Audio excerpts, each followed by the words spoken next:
father passed away last year in January. And when he did, I cried, as you do. And the tears from my eyes fell into my mouth. That salty taste of tears. And it was at that point that the tears kind of falling into my mouth signified the reality of what has happened. And so when I tasted them, I think it was a few days later, may have been a couple of weeks, I sat down at the piano and started to write this idea of only when the teardrops, only when the teardrops, you know, I wrote this idea there.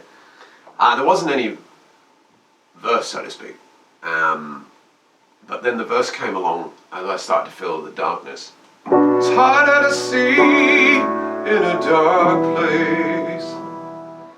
And that's what I felt. I felt somewhat alone in spite of the incredible support and kindness and love of family and friends. But really it wasn't until about maybe 3-4 weeks later that one of my friends tried to commit suicide. Unsuccessful. And she, I think she was looking for maybe forgiveness, maybe a realization of her potential, or maybe a forgetting. Maybe she wanted attention. And so I thought about this idea of being forgiven when you die. Because you're no longer there, we don't say many bad words about people who die because they're gone. We say, oh, God bless them, they've gone the way of the earth. So I came up with this line of, forgiving is easy when life's erased. So I thought about our life being erased. And there's a beautiful moment in the video where Johanna Lewis wipes her hand on the floor as if life being erased. And I really love that.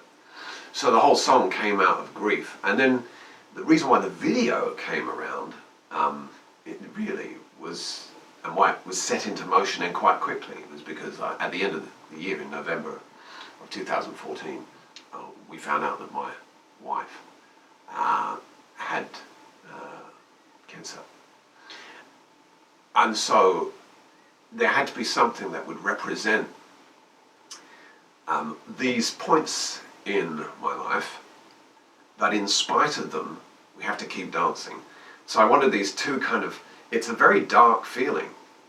You know, there's been the death of a father, there's a suicide of someone, there's the illness, disease, and in spite of all of these, you have your life responsibility. So the song was really put together, and video put together in such a way that it was representative of all those things, but you didn't have to see those things to get that feeling. And hopefully, and people have said to me that it's offered healing, which is wonderful.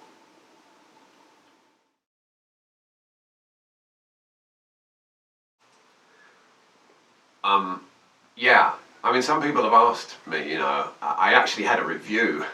Somebody asked, you know, do you play the piano? Because you'll notice when I give the credits, I give the credit to a fabulous pianist and arranger called Giovanni Goulart. And he's from Portugal, now living in Canada. Fabulous man. Look him up on the web. He is fabulous.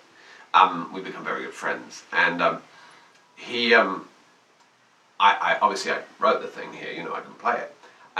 But I realized that in order to have the perfect combination of me providing the atmosphere vocally and putting everything into that arrangement, I needed some input from someone who could play beautifully, classically, but also provide an aspect, a view that I wasn't able to give.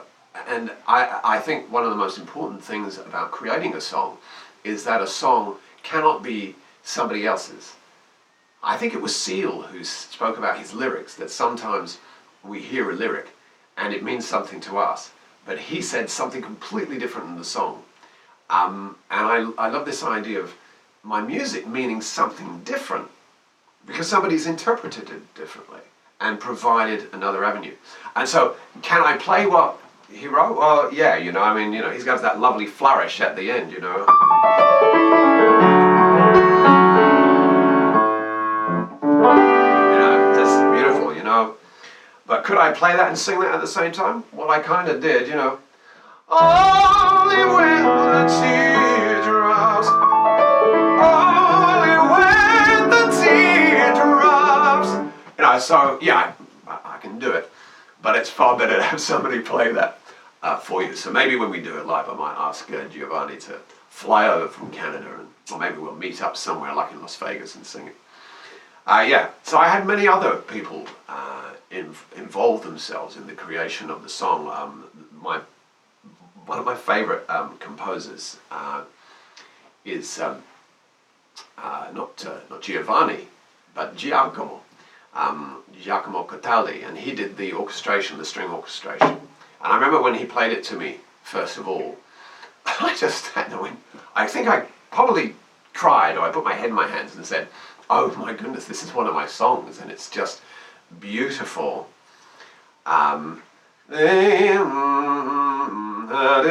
I could not believe how beautiful and sweeping it become, you know, so it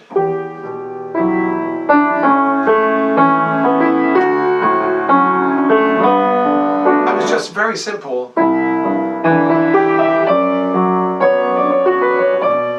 Very, very simple, and he made it so beautiful. And you can see one of the reasons I put the credits at the end of the video was not only because I wanted to give thanks to all those people who participated in the creation, but I actually wanted to play the music without my voice involved. So you hear all those people that participated on their own. So there was their chance to shine within the video. So yeah, I'm very grateful. Am I too old? That's an interesting thing. There was an interview with Alex Boyer. Some of you may know him. Put his name into Google, and you'll see that he's a guy with like 200 million hits on YouTube. But I don't believe at this stage in his career he's signed by a record deal, but he's been creating music online for years. And but he was in an interview, and he just released a song, a cover version of the song Lemonade. And in the interview, he said, people said I was too black, too old, and my music wasn't commercial enough.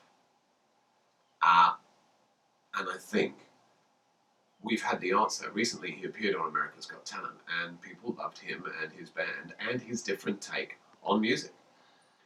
And so, no, not too old, not too ugly, not commercial.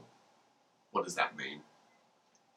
I think we're going to find that with people like Paul Potts, Susan Boyle, with this kind of exposure of older artists, these artists have yet to be discovered. We're going to find that the older artist actually has a chance. And besides, I feel incredibly young.